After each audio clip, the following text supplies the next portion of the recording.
What is up, guys? Welcome to another video, and today we are here for something very special because we have the everything you need to know about Grid. So if you guys didn't already know, Grid is being rebooted. It was the last video I made on the channel. If you haven't already seen the teaser trailer and stuff, you might want to go ahead and click on that video, of course, after watching this one. But I've managed to get my hands on some very juicy information, more specifically the press kit, which was given to PR and stuff, you know, when the game was announced. Now, I've actually seen a lot of videos on Grid, weirdly enough. Like, obviously I'm interested in the game. I want to see what there is to come. But one thing I haven't seen off a lot of content creators is information that's in this press pack. It covers things like a Google Stadia release. I've not seen anyone talk about that. Every single track in the game, every single mode in the game, and that's basically what we're going to go through in this video. So stay tuned because there's going to be a lot of stuff in this video. Now, I'm not going to go through every single little part of this. I'm only going to go through the most important things that you need to know, because otherwise I feel like I'm wasting a bit of your time. I don't want to drag this video on for any longer than it needs to be. So first, I'm going to go ahead and talk about the classes of cars. Race the greats, both current and classic, across a huge array of vehicle classes. Modern greats such as the 911 RSR, the 488 GTE in the GT class, to classics including the GZ40 and the Pontiac Firebird modified. It literally says modified, like, I don't know, it just says modified. And then it goes on to actually give the classes and like the subclasses within those classes. So basically there's going to be 8 classes in the game: touring cars, stock cars, tuner cars, GT cars, Formula J, prototype, and Group 7 specials. Now, within those specific classes, there's going to be a few subcategories. Now, they've only given subcategories for the first 4 classes, being touring cars, stock cars, tuning cars, and GT cars, with the touring cars subclasses being TC1, Super Tourers, TC2, and Classic Touring. The stock subcategories being Muscle, Pro Trucks, and Oval Stocks. The tuner subcategories being Modified, Super Modified, and World Time Attack. And the GT subclasses being Classic GT, GT Group 1, GT Group 2, and Historic. So it's already shaping up like there's going to be a fair few cars in this game, as well as the subcategories to beat. Not only that, they've actually given a number of over 70, which is a fair few cars, to be honest. I know car classes and car lists can kind of seem like they are kind of inflated nowadays. I think Forza and Gran Turismo have kind of really pushed this inflated car list, but for most racing games, anywhere near 70 to 100 is plenty fine. You're going to find cars that you enjoy there, and it seems like they've got a good range of cars, you know, going all the way from the modern day 911 RSRs to like older day GT40s, and I even saw a few Camaros and stuff in the gameplay, which you can see in the background. So, you know, overall, I've got to say, a lot of variety to take out of this. Now, I could go in and go really in depth and give you, you know, the actual specific cars in specific classes, cars that we've seen in the trailers, because we've seen a lot of cars in the trailers that, you know, they haven't mentioned it in this press pack. Like, there's been alphas that we haven't mentioned. There's been so many different cars and stuff we haven't mentioned, but I'm not going to do that. I'm going to leave that for a future video, and we're going to move on to the 12 incredible race locations. So this game is going to have 12 racing locations. Some of these are going to feature in real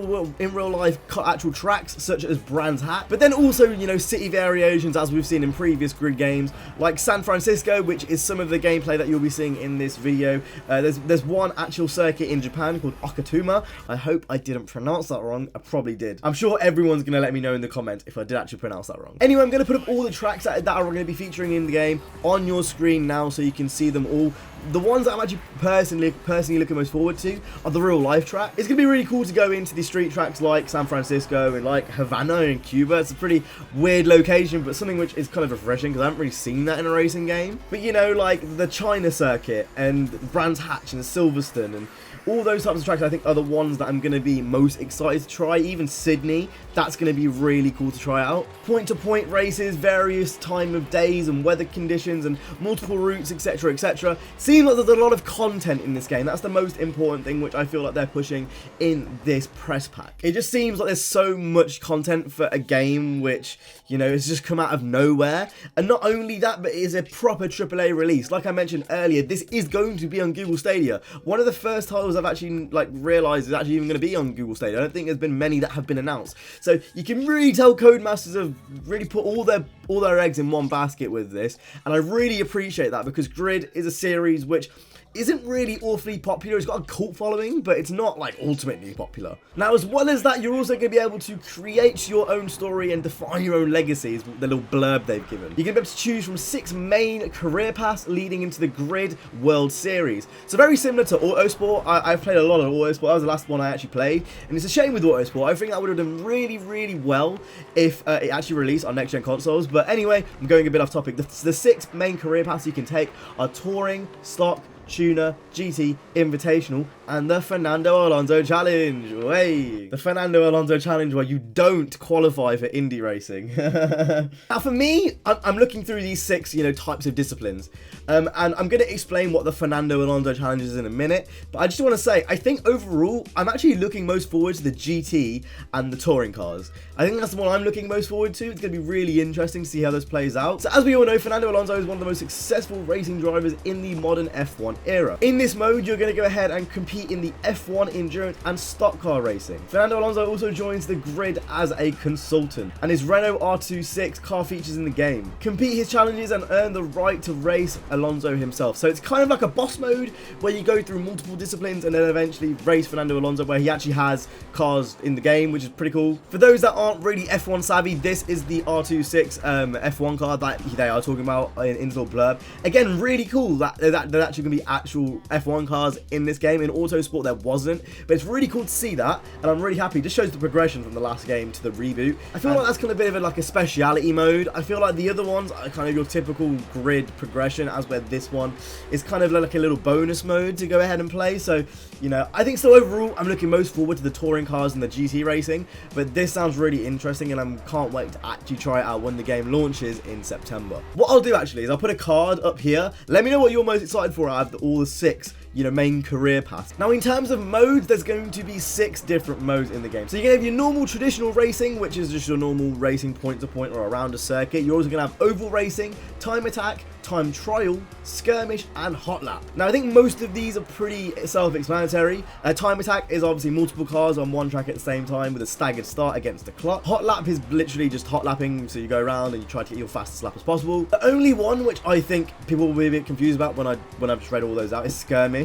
This is basically where you can test drive your cars or have fun with other friends whilst waiting for multiplayer sessions. So if you've played Overwatch and you go into a lobby, you'll be in like a kind of pre-game lobby, or if you play PUBG or Fortnite, you'll be in that kind of like skirmish lobby before the game starts. That is basically what that is. Not necessarily type of mode, but they put it in that section of the press pack. They've also implemented a feature called Racecraft. So very similar to Horizon Skills or Need for Speed's point system, where basically if you do damage, you do clean racing, etc., you're going to be rewarded in terms of XP. So you'll be rewarded for technical, skillful, or brave racing. Players can earn points from teammates, rivals, and nemesis drivers to put their score both offline and online. So I'm assuming there's also going to be some way where you can actually measure this in-game, like an auto-log type system. Again, really cool to see. Damage is also a huge thing which they've taken through with this game, and I think it's been pretty obvious if you've watched any of the gameplays that damage takes a big role in this game. But not only this game, but previous Grid games as well. So it's nice to see the lineage of damage, throughout all of the Grid games. As mentioned previously, Racecraft, which is their skill point system, will be used as XP in the game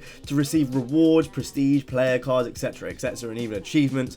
And obviously this will be able to be shown in game if you have more Racecraft than a certain player. And finally, it seems like I've been going on for ages just purely about the key features, but they're also going to be competitive online in the game, very similar to previous games. For me, Grid Autosport, the last game in the series, it actually turned into a completely different game online. When you took it online, it was just completely different to playing it solo, and I think, it goes for the same with competitive online multiplayer. I feel like this game is going to add its own kind of level of depth when you take it into multiplayer and actually play competitive. And that pretty much rounds it up for gameplay features. We're now going to go ahead and move over to things like multiplayer lobbies and release dates and that kind of thing, and talk a bit more about that in depth. So as stated earlier, this is going to be releasing on PlayStation 4, Xbox One, Windows PC via Steam, and Google Stadia. It's going to be releasing on the 10th of September 2019 for Ultimate Edition owners and the 13th of September for Standard Edition owners. Lobbies will consist of 16 players, And in the Ultimate Edition, you are going to get this. So Season 1 is going to be a Hyper Track Day car pack. Season 2 is going to be a Racing Hatch Track Day pack. And in Season 3, you're going to receive a GT Track Day pack. Now, for those that don't know, this game is going to have a seasonal kind of system, very similar to, you know, Apex Legends, Horizon. There's pretty much every game does seasonal updates now. Grid is also going to follow that same system. There's no mention of anything free here, but I can only assume there has to be free updates with the seasonal events. If there's not, that's really weird and it's a bit disappointing, but that's me just assuming. Don't take that seriously. We don't know that for sure yet. As well as that, you're also going to get a 911 RSR, an Aston Martin Vanquish GT4 Grid Edition, as well as all these other cars, which are also Grid Edition cars. Then player cars and banners and liveries and a VIP status in-game, very similar to, you know, how Horizon does it. And that rounds it up for all the information about this Grid game. I'm really excited. I'm really excited to see where this goes, to see what they can do with it. There's a lot of content from what they've said in this press pack. A lot of stuff which I just haven't seen online. I'm really excited. Let me know what you think down in the comment section down below. I can't wait to play this game in September. I really like how they've done the announcement. They kind of did it a bit out of nowhere, and it's hit me right in the perfect time. It's gonna give a lot of arcade racers a good run for their money. There's actual competition this time, which is really nice. Let me know, are you guys excited for Grid the reboot? Grid 3. I know a lot of people say it's not Grid 3. Grid Motorsport was 3. I'm excited, I can't wait to hear more, but for now, that's all we really know about this game, and if we do know more, obviously I will be covering it on the channel, so make sure to go ahead and keep your eyes tuned and subscribe down there. But that's been it from me today. If you guys enjoyed, make sure to go ahead, hit the like, subscribe, comment down below, and let me know what you think about Grid the reboot. Are you happy with what you've had announced? Are you a bit frustrated with something that you were hoping to be in there? Let me know, I'll be replying to the comments down there below. That's it from me. Again, I'll see you guys in the next video. Stay safe and peace.